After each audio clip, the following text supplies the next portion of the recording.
weltare ɓiɓɓe fulɓe andu diine maɗa fedde heblo sukaɓe africa weltare tv takkusana yoni to likseyba gurariyaro to belindendi to ganki to wuro jibi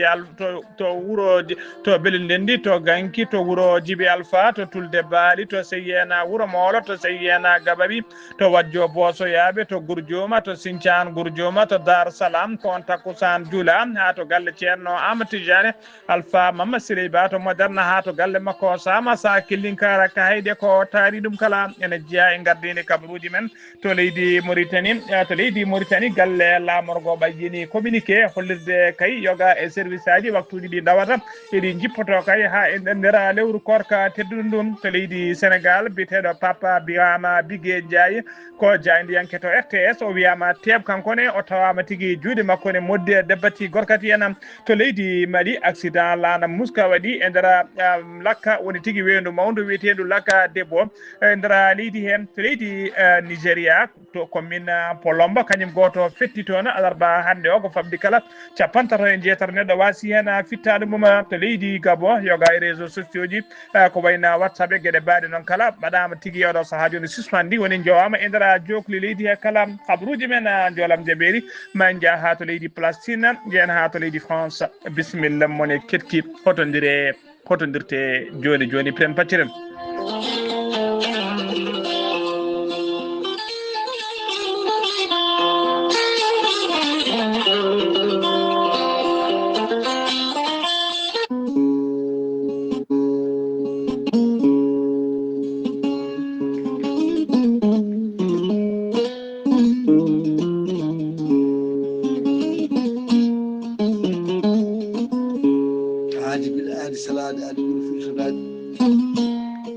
salade aadi ɓuuri firtude aadi ceerno Amati Jane Diallo gorko mo melga wuuro jinneji wi ko firtata aadi mo addude jande weltare ɓiɓɓe fulɓe andu diine maɗa weltare TV ceerno Amati Jane Diallo no wiya dendagal kilineɓe mum e dendagal hettiyankoɓe jande weltare ɓiɓɓe fulɓe andu diine maɗa mo wiya Ramadan Karim ceerno Amati Jane Diallo ene wi on gam hurma lewru korka ndu dendagal tarifaji foof koko ustata hano hannirta ni gorko mo melga wuuro jinneji ko wittiyanke ledda ko safriyanke safuruji fina tawa gandu bindi laaɓade ledɗo jaadinde ɓalwelde danwal kala ceerno Amati Jane Diallo lan luɓirimo gandal dendagal rafi mbawɗa wondude so tawi waɗat maldana ko balɗe tati mbiya alhamdulillah ceerno Amati Jane Diallo ne safra rewɓe wonduɓe kista fibrom dogam cité rewɓe ustaraɓe ndewagu rewɓe sattoraɓe dewle ceerno Amati Jane Diallo ne yawrani ɓen worɓe wonduɓe e dendagal rafiji gorago kala guila jippoto yaaɓe yitade koye men jippiɓe leece ustaraɓe gorago wonduɓe soppissa e fiɗaɓe kala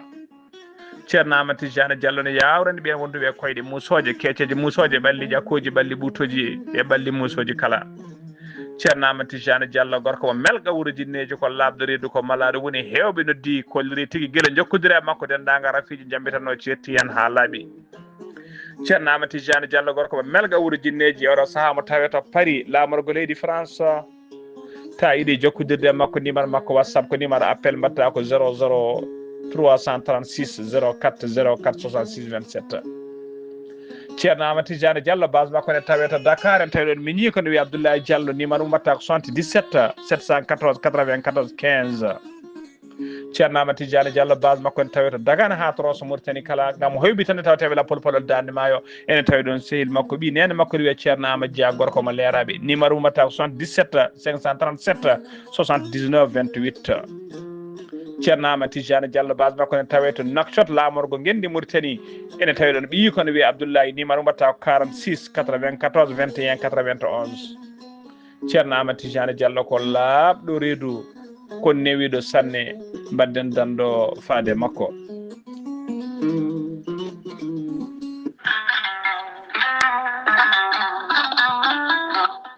an neɗɗo jambittowo ɓandu musoru ɓandu wuloru ɓandu jaadoru neɗɗo toƴiɗo mo ƴiƴam dogata e ɓandu muma jogiiɗo AVC jogii cardiaque jokkodire gorel te joni joni mbiya alhamdulillah gorel te ko haako moƴƴo iwru ko to koridinoro ari ko wallude e safrude ha moñi kala yiito hen hoore muɗuma a neɗɗo toƴiɗo yahata juma yahata jama ɓandu musoru koyɗi musoje keeceji musoje jogiiɗo AVC jogii cardiaque yogay ñabbuji goɗɗi kala sa jokkodire gorel te joni joni jiitoɗa hen hoore maɗa gorel te ko haako moƴƴo iwru ko to koridinoro ala rewam ala effet a yittat ko jamireɗa mbaɗa hen aɗa yara aɗa yiito cellal ɓandu maɗa sa yiɗi jokkodirde e gorel te jahata koto site mabɓe internet a mbaɗa www.gorelte.com ma janggan hoore maɗa kala ko gorel te safrata kala so tawi ko tongode gorel te jiɗɗa hebde gonɗa koto leydi Mali Bamako jokkodirta koye Amadou Tidiane Keneme o tawete koto Badala Bogo mbatta ko 00 223 78 11 09 39 walla so tawi gonɗa koto ñorodi Sahela jokkodirta koye Dawouda Sare mbatta ko 00 223 72 68 11 54 so tawi gonɗa koto Dakar to an jokkodirta koye Baba Seka mbatta ko 77 882 71 02 so tawi noon gonɗa koto Zambi jokkodirta koye Abdoussalam Ba to Kittoya mbatta ko 00 260 07 62 00 93 83 so tawi gonɗa koto leydi France jokkodirta koye Haruna Ngayda mbatta ko 06 50 99 64 43 so tawi koto États-Unis d'Amérique gonɗa jokkodirta koye Abousso Kawral Fouta Business plus 1 34 77 01 56 77 musidɓe tedduɓe gorel te ko safara ɓol tan woni muɗuma kettode kaburuji mon e demgal pulaar Afrique, Asie, Europe, Amérique, Moyen-Orient, Océanie. jam ñalle mon musidɓe tedduɓe eɗen gone alarba 17 lewru colte hitande ujunnaje ɗiɗi e nogas jeegom habruji mon e ɗemgal pular e sawta he ko musidɗo mon sehil mon Ghali Abouba to karlagal ha mbawon yiide en to banggue nat ɓosoje ko miñi men sehil men Saydou Abouba ko adi kabruji men e ɗemgal pular hono ceerno men ceerno Amadou Tidiane Alpha Mamadou Siliba khalifa diine to kay haydi jinnaɗo men sehil men omo wiya dendagal ummal islam no didorno onon kala mo wi ona ramadana karima mo ñaago Allah tan en puɗɗo lewru korka ndu bismillahir rahmanir rahim gartoɗen do alhamdulillahi rabbil alamin omo wasi o yimɓe tan ɓe mbattata hakkillaji men no feewi e diine o ganda kadi ala ko joguiɗen ko ɓuuri diine o nde yimɓe mbattata hakkillaji kadi ganda horde ganda korka kay wona hadde hoore mum ñamde walla yarde tan guila subaka ha hira gueɗe kewde kay nana e soomi e nder lewru korka o holeri so korka kay ko terɗe neɗɗo kala woni ko horata ɗum noon mo wi yimɓe tan nde tinnoto tigui timmina korka ka hano hanirta ni teddina janggude Qur'anul Karim walla hettade Qur'anul Karima ko noon kadi jayde mon jayde weltare ɓiɓɓe fulɓe andu diine maɗa ene wiya dendagal ummal islam kala no ndidoɗon hettiyankoɓe jayde nde to mbawi wonde kala ɗo mbiya onon e ramadana karima yo Allah rokku en kay fuddorade lewru ndu bisimillahi joftoɗen kadi alhamdulillah ɗon mbiya kadi oɗon jarlo oɗon jaafo ko suuɗi ko feeñi hakkude tigui kalowo e keɗotoɗo habruji men ɗemgal pulara koto leydi Mauritanie pudorɗena to leydi Mauritanie bureau douane tawateɗo to nokku to wiyete Kukki Jamala ɓe teɓima ɓe kolliri ɓe teɓima ñande altine 16 lewru colte gonɗen ɗo ɓe teɓima ujunere temedde jeeɗiɗi kilo tawi ko pettoje woni explosive ɗi noon koɗi hinde kay IN 0241 pettoje ɗe noon cuuɗano tigui waɗano ko nder kar goto tawi ko kar transport en ummiri to keɗol banggue funnague leydi Mauritanie ɗum fano ko nder Nouakchott lamorgo gendidi ko gonga ni kay ko dedo pettoje gonga ni dedo pettoje kay ko pettoje de civil en kewi hutrade ko wayno gilaya asobe kangen walla wadobe min wadobe carrière hay fettinobe hay tew fewnobe laabi kala ko ben kewi hutrade dido tigi explosive uji kono tigi ko hunde kay fonde natirde leydi hen foti natirde sabu kay ko hunde wande riskino fewi gila to bangi moftugol mum stockage mum ha to bangi transport mum kala dum non e odo saha joni duwano tebima dum udditi hen losgoji mum ha joni ko leydi Mauritanie keddolen directeur général kagolade woni port autonome mo Nouakchott bitedo lamra bata wula bennahim bulu bennahim o tigi tigi mo tawe jillu makko tawi ko jillu makko gollal ton to leydi Turki o yehi nona ko visitoyde toon chantier naval mo leydi Turki bitedo chantier naval Ousmara Siarda mo leydi Turki ko toon fewnete non toon woni fewnede kay walla fewna odo saha joni remorqueur bitedo aquara mo pora de Nouakchott o yehi toon non ko waydede kay réception provisoire odo remorqueur kay tawi ko remorqueur mo gendi Mauritanie o yahani toon goto non mo yaade c'était timmudo no fewi tawi ko gollodiɓe makko administration e nder port e nder ɓen ɓe o yaadin tawi hen directeur de la capitainerie ene tawen kadi hoore commission de passation de marché public e oɗon remorqueur noon so tawi kay woni machine tawi ko pooɗo batoji kay ha mbawa jofde to ko gulaɗe mo Nouakchott ko oɗo kay komo hinde azimut sternum drive hattani makko noon woni puissance makko ene qime kay ha ujunnaje 4 e temetere sappo e jeetati chevaux woni 4318 chevaux ko ɗum woni puissance oɗon machine mo hinde remorqueur so tawi ko juuteni makko noon kono gase tati piccal ɗiɗi métre so tawi ko jaajeni makko ko sappo e goho piccal 4 métre ko remorqueur kay jaaduɗo e jamanu woni ko wiyete nouvelle génération délégation noon tawtora kamɓe yaaɓe toon ɓe mbawi tigui tawtorede e siyaji kewɗi woni ƴewdirguel kewɗi no fewi ko fati oɗo remorque kamɓe noon laamu ngu noon woni yidde laamu Mauritanie noon ko ɓeydude hattani kay port mo Nouakchott woni kaggulaɗe mo Nouakchott beele kay dendagal bateau ko wawi mawnude kala ona bateau ne wawa kostude hano hannirta ni e nder kaggulaɗe mo Nouakchott ko leydi Mauritanie ha joni keddoɗen gendarmerie nationale halfinaɓe ko fate nden kay kisala leydi ɗi ha tengti noon to Nouakchott ha tengti ɓe Nouakchott ɓe tawi tigui ha tengti noon ha tengti ɓe Nouakchott ɓe tawi ɓe e oɗo saaha joni noon ɓe kolliri tigui wonde ɓe puɗɗima kay e oɗo saaha joni ɓe puɗɗima kay réseau mawɗo no fewi tawi ko pirti réseau mawɗo no fewi tawi ko dartonoɗo ko fadde ko wiyete faux billeji woni fewnude halis tawi ko halis guya tawi ko faux billeji ko brigade numéro 1 noon tawi ko gendarmerie Nouakchott banggue hirnangue kañumaɗe teɓande nde ɓe nangui hen noon sagataɓe hewɓe no fewi kono ɓe kalani holno sagataɓe poti ɓe tawiɓe kadi ɓe tawriɓe kadi halis kewɗo no fewi tawi ko halis pewnade no gasi tawi wondude e matériel pewnirɗo halis o ɓe tawrama kadi halis kewɗo kay pewnade on mo suwa gasde gonɗo e fewnede kadi ɓe tawrama ɗum enquête noon ina jokki e mabɓe ha joni ko leydi Mauritanie keɗoɗen asoɓe kanŋe to nokku biteɗo Gueleyban Nour e nder région de Trizémour e nder falde soviété Cefaya ene tawe tigui e sunare mawde no fewi ko woyndu kay tawi ko woyndu asannoɓe kanŋe kay ko nduna woyndu mabbi e ɓen asannoɓe ɗum waɗi ko ñande jamma alede ene wiyata altine ɓennuɗo o neɗɗo goto noon hawri hen e ladial yitama neɗɗo goɗɗo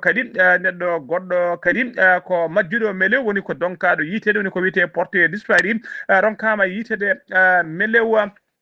neɗɗo tata batta o tata oɗon on kay juukino ko nder gaska he kono kay ɓimɓeɓe ɓen asoɓe kanŋe arɓe fabade ɓe mbawi yaltinde oɗon ha joni ko leydi Mauritanie keɗen brigade gendarmerie ɓe nema ene tawe nder région de Hoddala Chargui ɓe mbaɗi tigui kamɓene ɓe kolliri wonde ɓe teɓima carburant kewɗo no fewi e juuɗe trafiquant en ko teɓande ɗiɗi noon ɓe nangui oɗon carburant nder ɗe teɓande ɗiɗi noon ɓe kolliri tigui wonde kay koɓe teeɓi hen teɓande wotere noon ko duwana mo Fassala teɓande wonde ɗe ɗon koto nokku to wiyete Basikono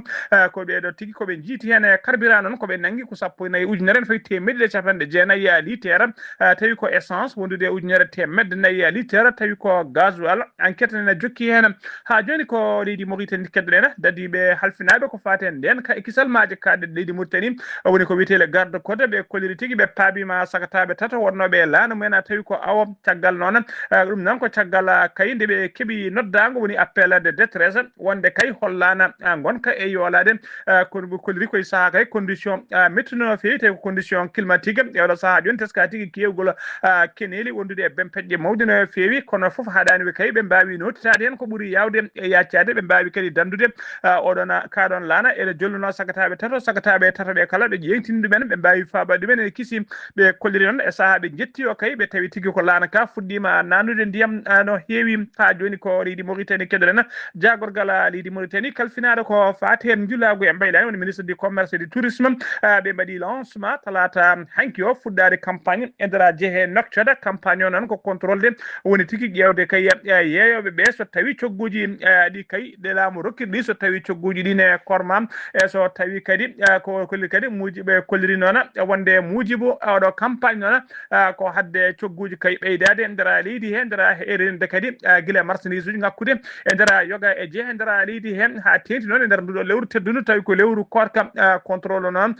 koɓe toɗɗi tigui ko jeehe woni jeereji wondude e restaurant ji kala ɗum kala ɓe holliri noon wonde kay e oɗo saaha kay holliri e kala saaha kay ma équipe aji tawi ko protection si consommateur ma mbawa jippade e nder jeehe naccoɗa kala mbawa wadde contrôle ƴewde kay so tawi cogguji ɗi ne korma ɓe tokolliri kala noon kay nanggaɗo commerçant mo nunɗani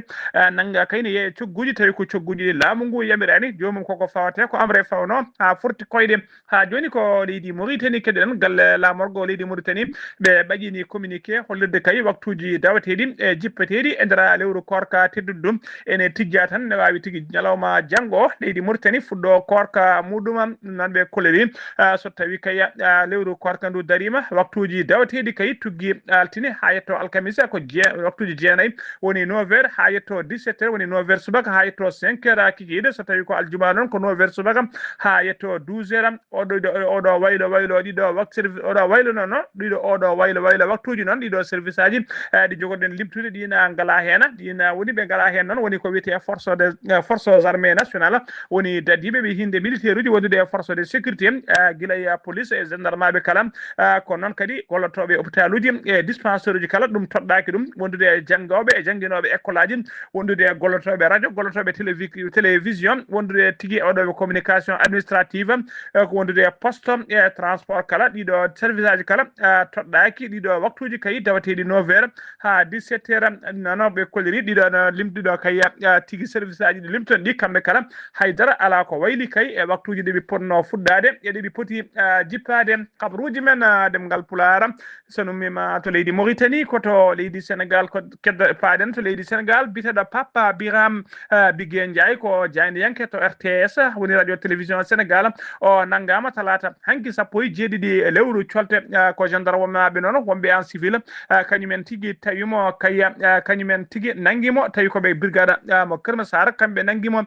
koye alhaali noon enquête kay moɓe goni e oɗo saaha joni moɓe inir alhaali Papa Cheikh Diallo e wondiɓe mum ko fati e gorkati départi en walla départi gorkati en ko heno nangga kanko Papa Birama Bengue noon Birama Bigué noon nangga tigui koye saaha kay o wonno tigui e couvrude conférence de presse tawi ko procureur de la république ko fati kay e mayde étudiant biyetenoɗo Abdoulaye Ba maynoɗo e nder université mo Cheikh Anta Diop koye nden noon koye tigui e nder gandi téléphone biyete goɗɗo kay nanggaɓe biteɗo Ibrahima Majiba Seck koye gandi téléphone mum kay tawa tigui kanko biteɗo Papa Birama Bigué Ndiaye omo haalda e on ɓe gostodira e kala saaha tigui eɓe gostodira guila e message uji ha audio ji kala e nder ɗin message uji noon ene holliri hen kay je t'aime moi aussi je t'aime wonemi fof no wiya goɗɗon baɗe yinma keddiɗo ne wiya ko mina ɓuuri tengtinde tanan wonde kay kamɓe ɗiɗo kala koɓe gorkati debbati en walla debbati gorkati en oɗo noon biteɗo Ibrahima Majiba Seck noon koye rogere ɗiɗi ɓere nde nangga e nden noon nanguidana koye sagataɓe e tatto wadde kanko noon biteɗo Papa Birama Bigué noon o nanguirama noon koye rogere tati ɓiire woni 3e vague tawi ko nanggugol ko fate ɓeɗo worɓe kay tawi ko gollotoɓe walla hutortoɓe ko wiyete debbati gorkati en koye on fannu tigui o teeɓa e oɗo saaha joni noon eɓe tawito mono soka tigui e mbadi garde à vue lesgoji nana jokki e mabɓe gendarme ɓe noon gendarme kay goni tigui goni kolliri tigui wonde kay ɓena jokki kay ɓe mbaɗi perquisitionné galle makko tawi ɓe gondi e makko e oɗo saaha joni ɓena teeɓimo ha joni habaruji men demgal Pulaar crise bannoɗo e nder ICAD ada woni cheikh université Cheikh Anta Diop ha étudiant goto biyeteɗo Abdoulaye Ba wasino hen fittani mum e nder oɗon fitina idina caɗele ɗe noon ha joni ne jokki kay saabu kay biyeteɗo Bamba Cissé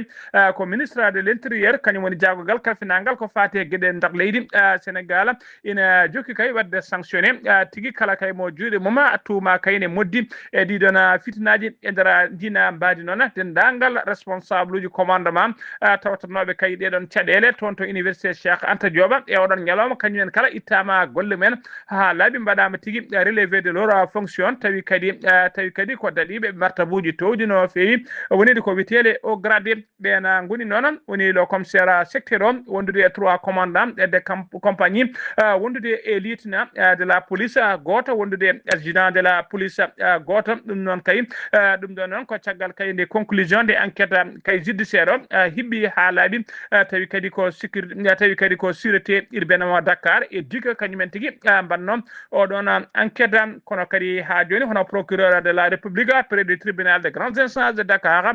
biteɗo Ibrahima Ndoye kañum ne waɗi point de mum de presse ñalawma hanki o waɗi tigui officialisé confirmé kay officiellement wonde kay oɗo étudiant biteɗo Abdoulaye Ba e nder enquête o holliri tigui wonde wona policier ji jooɓi fittani makko kay ko jando caggal kay nde o diwno 4e étage e saaha kay on 4e étage wonno e cumu gam yidde dandude hoore makko ko hen o diwi ko hen o wasi fittano makko ɗum woni ko enquête o holliri hay sinno kay dendagal étudiant ji ɗi kay kolliri tigui ko loppeda wona tun noon mayri ko policier ji tigui tawi mo nder suudu piimo hen ha o wasi fittano makko ha joni habruji men e ɗemgal Pulaar to leydi Sénégal ha joni député Farba Ngom kañum woni maire des Agnam kañum noon kala e hebde ko wiyete liberté kanko kala hebde ko wiyete liberté provisoire wonde kay yo yaltu kaso haɗani kay o heddima ha joni omona heddi ha joni e nder kaso ha joni kay omona heddi ha joni teskama omona heddi e nder kaso tawi ko chambre d'accusation financière rokkunomo liberté provisoire chambre o noon wi kay wonde kay kanko e Dahirou Sarr ko kamɓe ndenduno nangugol kamɓe kala koye fannu goto ɓe guino ɓaade Dahirou Sarr kay wappitama e mbadi tigui liberté provisoire alay sago kanko Farba Ngom foti ɗaccitede e ndina mbadi joni noon koko wiyete pouvoir en cassation du parquet général kañum tigui wi loppetta woppatamo ene ngoltidi e makko kañuma ngoltidi e makko ha e oɗo saaha joni ko balɗe noon seeɗa tan ko balɗe seeɗa tan heddi kay timma hitande ko Farba Ngom nanga ene soka e nder kasoji saabu ko guila no gasi jeeɗiɗi lewru septembre 2025 ko guila nden o nanga noon ha joni habruji men ɗemgal Pulaar to leydi Sénégal ha joni laamu leydi Sénégal e dow yamirore hoɗoji leydi ɗi Bassirou Diomaye Faye ɓe noldi délégation timmuɗo kayne yettinoyta duwawuji mabɓe to galle jinnaɓe suka étudiant biyetenoɗo Abdoulaye Ba maynoɗo e nder fitinaji to université Cheikh Anta Diop o mayno ko ñande jeenayi lewru février ndu gonɗi ɗum ene tawe nder oɗo délégation nelaɗo to noon biyeteɗo Daouda Ngom ko jagogal kalfinare ko fate e jangde e towde e wittoji scientifique ene tawe en kadi biyeteɗo Ibrahima Sy ko jagogal kalfinare ko fate cellal aade wondude e maire wondude e biyeteɗo Marie Rose Khady on ko secrétaire d'état porte parole du gouvernement ene tawe en kadi préfet wondude e commissaire Grand Yoff e yimɓe laamu woɗɓe hewɓe no fewi ne tawtora tigui en tawi nder oɗon délégation ɓe jettima ɓe yettini toon noon nde ɓe jetti noon ɓe jettini toon duwawuji hooreji leydi ndi e duwawuji hoore jagoɗe leydi ndi kala e laamu ngu kala ɓe podani famille o kadi wonde kay ma enquête jaƴƴo no fewi ma uddite hen ha lumiére kay yalta ha laaɓa eko fati e ndeɗon mayde kala ha joni habruji men demgal Pulaar so nomima to leydi Sénégal ko to leydi Mali paaɗen leydi Mali noon ko alarba hande 17 lewru colte ɓe puɗɗi tigui lewru mabɓe korka tawi ko lewru tedduɗum tawi koye dow yamirore jagogal kalfinade ko fate dineji e aadaji leydi ndi o holliri noon wonde commission halfinaɓe ko fate darde e mayde lebbi ɓaleɓe woni lebbi julɓe kay joɗinoma jonde men ñande talata hanki 17 lewru colten ɓen ɓe kolliɗo ɓen kolliri tigui wonde lewru yiyama e nder yoga e guure tawteɗe nder leydi Mali kala wadde kay korka mabɓe fuɗɗima alarba hande o 17 lewru colte hitande ujunnaje ɗiɗi e nogas jeegom e nder jokli leydi ndi kala ministre o noon ina duwno dendagal ummal islam e dendagal julɓe leydi Mali kala nde puɗɗoto lewru ndu bisimillahi ɓe gassirandu alhamdulillahi ha joni habruji men demgal Pulaar to leydi Mali ha joni keɗen accident laaɗa ndiyam waɗino ñande kikiɗe altine 16 lewru février 2025 gonɗen ɗum 2026 gonden du e ndara wendu mawdu to wite lakka debbo ko lana ndiyam non ummino ka to wite tunka dum ko nyande aleta ine ka yabani kay to on to mofti ko kanka woni juuka ko hendu non taskama tiko kewgola hendu kay kewgola hendu saabi halana ka wadi accident haka yuwi taskama non yimbe hewbe kay basi hen pitali mumena haysinno kaybe kalani nombre no fodi kono taskama kam yimbe hewbe basi hen pitali men taskama kadi hayodo saha joni jilaw ine jokkine taska non e kala saha kay saha kinedi odo saha joni laade ne kewi yuudi kay wancitade e dara godona maya walla bendudo wendu mawdu no fewi tengu lakka debom ha joni ko lidi malikedren o se esan ko catala daribe ngam habade kay drogue e trafic dara leydi mali be nangino marchandise uji kewdi no fewi tawi ko marchandise uji din dewani lawol gile médicament ha e drogue nokkuje gede kewde fof be nangino dum woni dum non duppama nyande altine bendudo sappo ya jeegoma lewru colta itaru junaaji didi no gase jeegoma dum duppa non ko to cité ko to nokko to beta sita dio tukka jogara e dara cercle mo kati marchandise duppa do non gime ha capande nayi e tati tonna tawi hen capanay tonna non ko kala nanga ko be nanguno kay dedo capannay e tati ton kala duppari kanjiti kala kala dangaten ko ndar balle sappo be mbawi teba dum e juude commerçant ji ndewani lawol jare mum non ko milliards ji kewdi no fewi tawi ko France fam ine tawi hen non médicament ji taw ko détourné ji wondude matériel de chicha ne tawi en ko ardino cérémonie ko colonel Mohamed Aga Dahman gardido catala bitengala OCS o holliri non wona holliri hen weltare makko mawni no fewi faade agent ji makko kay e dedo darde fayde no fewi habe mbawi tettude dido marchandise uji duppa tabu kay dum do wona moddido no fewi to bangue cellal besgu leydi ndi ha tinti non e jeunesse leydi ndi ha joni ko leydi Mali kedelen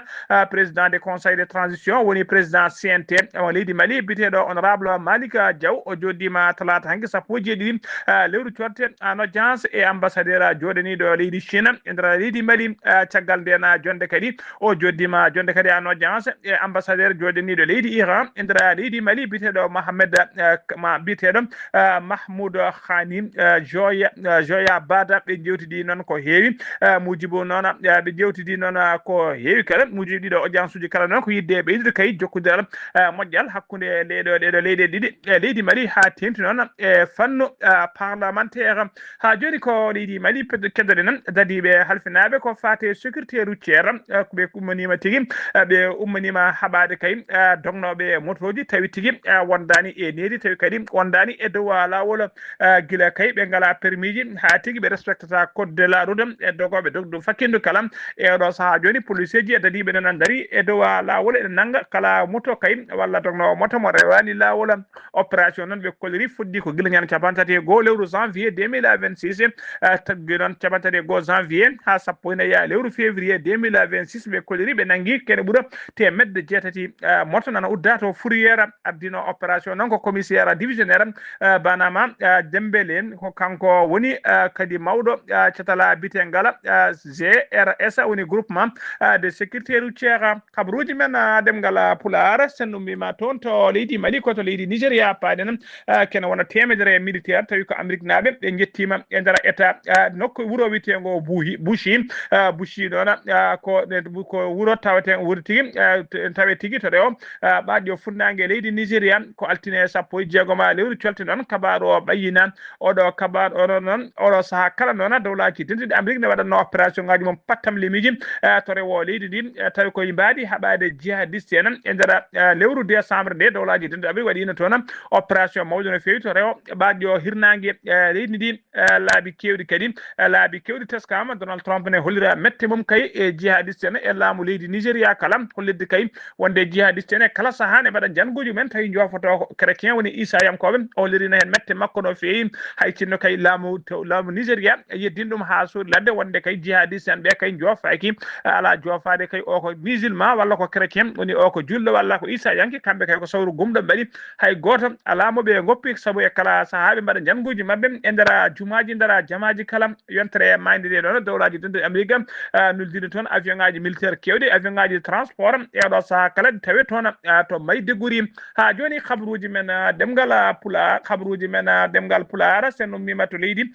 Nigeria paden ko tona to leydi Gabon ak woni autorité de la communication du Gabon de felliti tigi gira talata hanki sappo jeedi lewru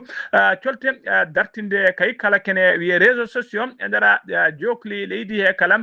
no dito non ha teytino réseaux sociaux ko wayno WhatsApp en ko wayno TikTok en ko wayno Facebook ak nono holliri tigi wonde autorité holliri kay hutortoɓe ɗiɗo réseaux sociaux ɗi limten ɓe ɓuri tigi ɓe ɓurtini no feewi ɓe kolliri nan ɓe kolliri oɗo kabaru nan waytin oɗo kabaru kay caggal nde o yalti ñalawma hanki o ko bettere mawde no feewi wonande dendagal population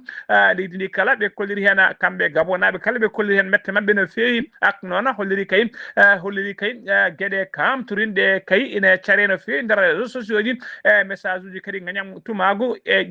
heedam heedago wondude tigi e ƴettoje e ñigoje nefniɗe haaluji nefniɗe e kala sahade waɗe nder réseaux sociaux ji hen gueɗe kay ɗe jadani e jamanu kadi e jadani e diine jadani jamanu e kala saaha ene sare tigi e nder ɗiɗo réseaux sociaux ji lundiyankoɓe noon woni opposition ko tigi kañumen kolliri hen metti mumen no feewi ɓe jonnani kay oɗo décision mo laamu ngu ƴetti oɗo saaha joni ha ɓe kolliri ɗum ɗo ko violation grave de liberté fondamentale e wiide biteɗo ale Claude Billy Bizé o noon ko ancien premier ministre mo leydi Gabon ko kanko ardi landa lunda wiyete ko ensemble pour le Gabon to Gabon noon WhatsApp Facebook e TikTok ko réseau ji kay ɓurɗi hutorede hande no feewi ha joni habaruji men demgal pular tuɗen seeɗa to leydi Nigéria alarba hande o sappo e jeetati lewru colte capantato e jeetato sagata gollotonoɓe e nder mina tawi ko mina de Polombo mbasi pittali men e fettande kay woni explosion on mina fetti e nder état mo plateau e nder hakkude leydi ndi waɗi kadi no gas jiiɗiɗo waɗɓe barmuɓe hen barmanɗe musa no feewi fettande nde noon waɗi ko subaka hande o hakkude 7h30 fayi 8h subaka nden tigui woni nde fettande nde waɗi habaruji men demgal pulara habaruji men jolam jaɓɓeri koto leydi Palestine paaɗe nan leydi Palestine noon tawe sunare mawde no feewi jaltugol aduna biyetenoɗo Leila Sahid ko debbo noon Palestine najo diplomate mawde no feewi darniɗo leydi ndi ƴettanoɗo gurdam mum e jeyamum foof kam gam wadde ndiɗo leydi wiyetedi Palestine o wurno noon o kanko noon kanko noon kay oɗo saaha kala hollirama tigui kanko noon o yalti aduna kay ko ñande alarba hande o sappo e jeetati lewru colte tawi kadi ko woni ñalawma gadano kay lewru korka toon to leydi Palestine o yaltiri aduna ko duuɓi capanɗe jeeɗiɗi e jeegom ko gila noon omo yaara duuɓi sappo e jeetati o naati tigui e catala bitengal Fatta ciftinde o noon leydi Palestine jogui tigui ko cate ɗiɗi woni catala bitengal Fatta ɓen gondi e lawnduɓe laamu ngu e catala bitengal tigui Hamas noon woni kala saaha habtotoɓe leydi Israël kanko noon gila nden o naati noon e Fatta tawi kadi o gila nden noon ko gila nden kay Yasser Arafat watte makko hakkille Yasser Arafat noon gonnoɗo hoore leydi Palestine watte makko hakkille no feewi wawi kadi walludemo haw yetti nokkuji kewɗi to foti yettade caggal hitande noon caggal hitande 1989 o waɗanoma ambassadeur leydi Palestine toon to Irlande caggal ɗum kadi o joɗannoma leydi Palestine to Pays-Bas ha to Danemark ha to l'UNESCO caggal ɗum noon sakkitiri koto leydi France ha hitande ujunere e temedde jeenayyi noon hitande ujunere temedde jeenayyi capanɗe jeenayyi e tati ha hitande ujunnaji ɗiɗi e joyyi ko ha hitande ujunere temedde jeenayyi capanɗe jeenayyi e jeegom noon ko nden waɗi visite makko gadano to Jérusalem tawa kadi ko toon woni wuuro makko lesle Jérusalem e ngan sanga kadi o ordino koye Jacques Chirac gonnoɗo hoorejo leydi France ɗum noon koye saaha o wonno kanko ambassadrice joɗni leydi Palestine toon to leydi France ha joni habaruji men jolam jaɓɓeɗi koto leydi France paaɗe nan siège national landa wiyete ko France insoumise tawte ka toon to 10e arrondissement to Paris waɗama évacué alarba hande o kay waktuji seeɗa caggal kay nde wino wonde bombo ne suuɗa e nder oɗon siège bombo ne tufano hen ko ɗum saabi kay yimɓe hewɓe kay ɓe hen kañumen jaltini koye mumen heddiɓe kay ko laamu yaltindi men noon policier ji kay mbari gari kewɗi gari wicciti dendagal tigui siège o kono kay hay bombo goto alamoɓe tawi to noon ɓeydi fayre nde ɗon ko caggal kay wargo biyetenoɗo Guenten Derna makka baranoɗo kay toon to Lyon gila noon e oɗo saaha joni ko fayre mawde no fewi wonande yimɓe dawrugol ha tengti noon e kaɗo lamɗa wiyete kam la France insoumise mbiɗen noon police ari kay wicciti dendagal siège o kala kono haydara hay bombo goto alamoɓe tawi toon musidɓe tedduɓe gasi haalaɓe ceerno ko ɗum ɗo wonno ko min tonga ɗon habruji mon e ɗemgal pular e sawte ko musidɗo mon sehli mon haali Abouba to karallagal ha mbawon yiide en to banggue net jeego Saydou Abouba jayde mon jayde weltare ɓiɓɓe fulɓe ando diine ma ene wiyonna Ramadan Karim yo Allah rokku en timminde lewru ndu e dow jaam e kisal allahumma amin